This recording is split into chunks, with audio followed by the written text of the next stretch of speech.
ఇక ఇంట్లో పెళ్లి చూపులు జరుగుతున్నాయి కాబట్టి ఏదో ఒక రకంగా సహాయపడుతుందని కామాక్షిని కూడా రమ్మని చెప్తుంది ప్రభావతి.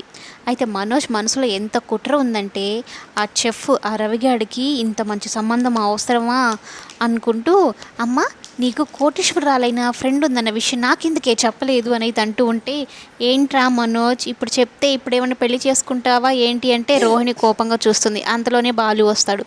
అయినా రవికి మంచి సంబంధం వస్తూ ఉంటే నీకెందుకురా అంత జలస్ నాకు అర్థం కావడం లేదు అన్నట్టు బాలు అడుగుతాడు.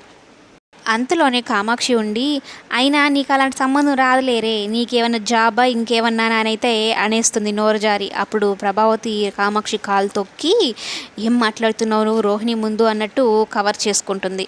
ఇక బాలు కూడా వెళ్ళిపోతాడు లోపలికి. ఏంటి ఇన్ని రకాల స్వీట్స్ అంటే అత్తయ్య గారు తెప్పించారు ఇంట్లో కొన్ని చేసినవి అంటూ ఉంటే, ఇక బాలు మీనాకి కొసరు తినిపించి, ప్లీజ్ అండి ఈరోజు ఒక్కరోజు మీరు మౌనంగా ఉండండి, నోరు మెదపకండి, ఆ పెళ్లి చూపులు జరిగితే రవికి మౌనికకు మంచి జరుగుతుంది కదా అని చెప్తే, బాలు నాకు తెలుసులే వాళ్ళు మంచోళ్ళు అయితే నేను మంచిగానే మాట్లాడతాను, ఏదైనా రివర్స్ అయిందంటే మాత్రం నేను నా స్టైల్లో మాట్లాడాల్సి ఉంటుందని చెప్తే, ఇంకా మీనా అయ్యో ఈయన మాటే వినరే అని అయితే అనుకుంటూ ఉంటుంది.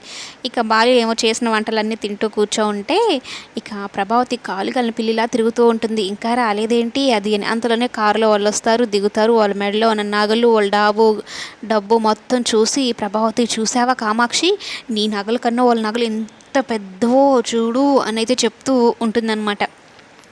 ఏమి ధనం అంటూ మాటలు కలుపుతుంది ప్రభావతి. ఇక వాళ్ళని కూడా వచ్చి కూర్చోమని చెప్తుంది. అయితే కామాక్షి వాళ్ళని చూసి కొళ్ళుకుంటుంది.